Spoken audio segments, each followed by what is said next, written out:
cercato dei modi per riqualificare il museo, per dare nuova vita a questo museo, e già a dicembre avevamo aperto le sue porte alla mostra dei Sapiens Sapiens. E oggi con questo evento stiamo dando appunto continuità a quell'evento, riaprendo le stanze del museo.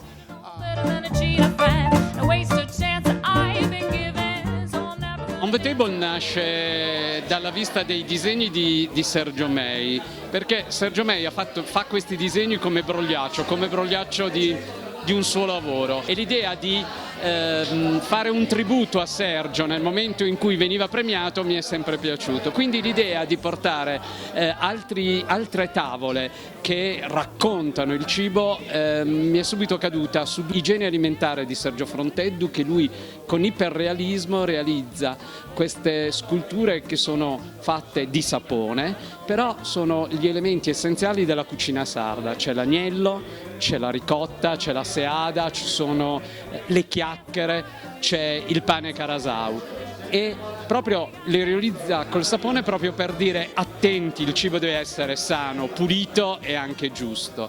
E un'altra tavolata che mi ha sempre bene impressionato è con quel titolo chilometrico che Pietruccia Bassu dà, è tavolo con il corredo sottovuoto per un matrimonio mai realizzato, e lì c'è tutto il saper fare femminile, c'è tutta l'accoglienza, c'è tutta il significato, il simbolo che il corredo ha. Il corredo ti accompagna per tutta la vita, ti accompagna in scelte molto particolari come quella del matrimonio, il varcare la porta per andare un'altra vita, ma accompagna anche una nuova vita che deve arrivare, accompagna anche nel viaggio finale.